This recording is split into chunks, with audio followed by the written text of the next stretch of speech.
Guys ഇപ്പോൾ മാത്രം വന്നിട്ടുള്ള ഒരു വാർത്തയാണ്. എഡ്മണ്ട് ലാർഡഡിക്ക എന്ന് പറഞ്ഞിട്ടുള്ള ഇന്റർ കാഷിയുടെ മുന്നേറ്റ താരം. അദ്ദേഹം കേരള ബ്ലാസ്റ്റേഴ്സുമായിട്ട് ഒരു ടോക്സ് അഡ്വാൻസ്ഡ് സ്റ്റേജിലാണ്.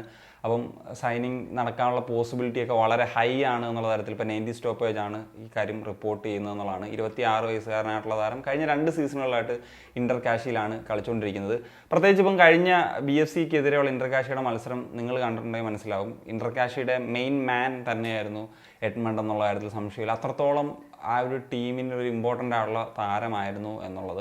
ഇപ്പം അദ്ദേഹം ലീഗിൽ ഗോൾ കോൺട്രിബ്യൂഷൻസ് ഒക്കെ നടന്നപ്പം കഴിഞ്ഞ 2 സീസണുകളിലും മികച്ച ഗോൾ കോൺട്രിബ്യൂഷൻസ് നടത്തിയിട്ടുള്ള ഒരു താരമാണ് എന്നുള്ളതാണ്. അപ്പം ഇക്കഴിഞ്ഞ സീസണിൽ നോക്കിക്കഴിഞ്ഞാൽ 4 ഗോളും 5 അസിസ്റ്റുമാണ്. അതുപോലെ അതിന് മുന്നത്തെ സീസണിൽ 3 ഗോളും 7 അസിസ്റ്റുമാണ് എന്നുള്ളതാണ്. ഈ സീസണിൽ കുറച്ചും കൂടി ഒരു സെൻട്രൽ ഫോർവേഡ് എന്ന നിലയിൽ തന്നെയാണ് അദ്ദേഹം കൂടുതൽ മത്സരങ്ങളും കളിച്ചിട്ടുള്ളത്. കഴിഞ്ഞ സീസണിൽ എനിക്ക് തോന്നുന്നു കുറച്ചും കൂടി ഒരു ലെഫ്റ്റ് സൈഡഡ് പ്ലെയർ എന്ന നിലയിൽ ഒരു ലെഫ്റ്റ് വിങ്ങർ റോളിലാണ് കൂടുതലും കളിച്ചിട്ടുള്ളത്. അങ്ങനെ ഒരു ഡിഫറെൻറ്റ് പൊസിഷൻസിൽ കളിക്കാനുള്ളൊരു കേപ്പബിലിറ്റി ഉണ്ട്. പ്രത്യേകിച്ച് ഇപ്പം പറഞ്ഞാൽ സെൻട്രൽ ഫോർവേഡായിട്ട് തന്നെയാണ് അദ്ദേഹത്തിനെ ഒരു യങ് സ്റ്റേജിലൊക്കെ ഞാൻ കണ്ട സമയത്ത് കളി കണ്ടിട്ടുള്ളത്. പ്രത്യേകിച്ച് BFCയിലൊക്കെ അദ്ദേഹം ഉണ്ടായിരുന്നില്ല. BFCയുടെ റിസർവ് സൈഡിൻ്റെയൊക്കെ ഭാഗമായിട്ടിരുന്നു. പിന്നീട് ISL BFCയിലേക്ക് കളിച്ചിരുന്നു. പക്ഷേ മിക്ക മത്സരങ്ങളും സബ്സ്റ്റിറ്റ്യൂട്ടായിട്ടൊക്കെ വന്ന് വളരെ കുറച്ച് മിനിറ്റ്സ് മാത്രമേ കളിച്ചിട്ടുള്ളൂ. എന്താണെങ്കിലും ഇതൊരു ഗുഡ് ന്യൂസായിട്ട് തന്നെയാണ് ഞാൻ കാണുന്നത്. കാരണം അത്രത്തോളം എനിക്ക് പേഴ്സണലായിട്ട് ഇഷ്ടമുള്ളൊരു താരം തന്നെയാണ് എഡ്മണ്ട് എന്ന് പറയുന്നത്. ഇപ്പോൾ കഴിഞ്ഞ മത്സരം കൂടി കണ്ടിട്ടുള്ളവർക്കത് തീർച്ചയായിട്ടും പറയാൻ സാധിക്കും. AFF എലൈറ്റ് അക്കാഡമിയുടെ ഒരു പ്രോഡക്റ്റാണ്. അതിനുശേഷമാണ് BFC അക്കാഡമിയിൽ എത്തുന്നത്.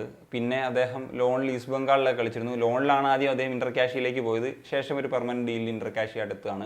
അദ്ദേഹം എടുത്ത ഡിസിഷൻ വളരെ മികച്ചതായിരുന്നു. കാരണം BFCയിൽ അദ്ദേഹത്തിന് അത്രമേലൊരു അവസരം കിട്ടാത്തയൊക്കെ സാഹചര്യത്തിൽ അദ്ദേഹം ഇന്റർ കാഷിയിലേക്ക് എത്തുന്നു. 2 സീസണുകൾ അപ്പോൾ ഒരു സീസൺ കളിച്ച് മികച്ച പെർഫോമൻസ് നടത്തി നാഷണൽ ടീമിലൊക്കെ എത്തുന്ന സാഹചര്യത്തിൽ എന്താണെങ്കിലും ISL നിന്ന് ഓഫേഴ്സ് വരുമല്ലോ.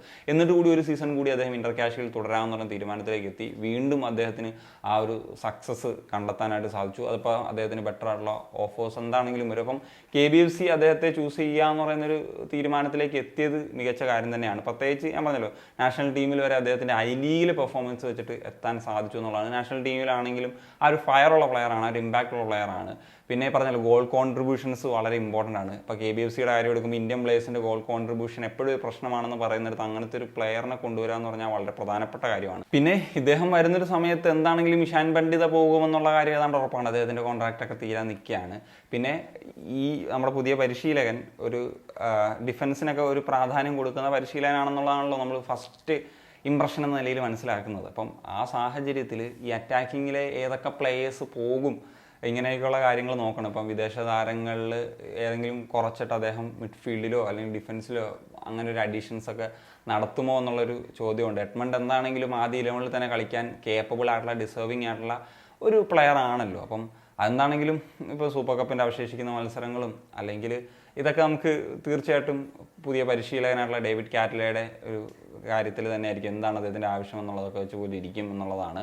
എന്നാണെങ്കിലും ഇനിയിപ്പോൾ ഒഫീഷ്യൽ ആയിട്ടുള്ളൊരു അനൗൺസ്മെൻറ്റ് കാര്യങ്ങളൊക്കെ വരട്ടെ. ഇനിയിപ്പോൾ സൂപ്പർ കപ്പൊക്കെ കഴിഞ്ഞ് ഈ പറഞ്ഞ ട്രാൻസ്ഫർ വിൻഡോ ഒക്കെ ഓപ്പൺ ആകുന്ന സമയത്തായിരിക്കും അത് കൂടുതൽ ഇതിലേക്ക് പോവുക എന്നുള്ളതാണ് പ്രതീക്ഷിക്കുന്നത്. അപ്പം എന്താണ് നിങ്ങൾക്ക് ഒരു ഒപ്പീനിയൻ എന്നുള്ളത് തീർച്ചയായിട്ടും കമ്പോസ്റ്റ് കണക്ഷൻ സനിയ.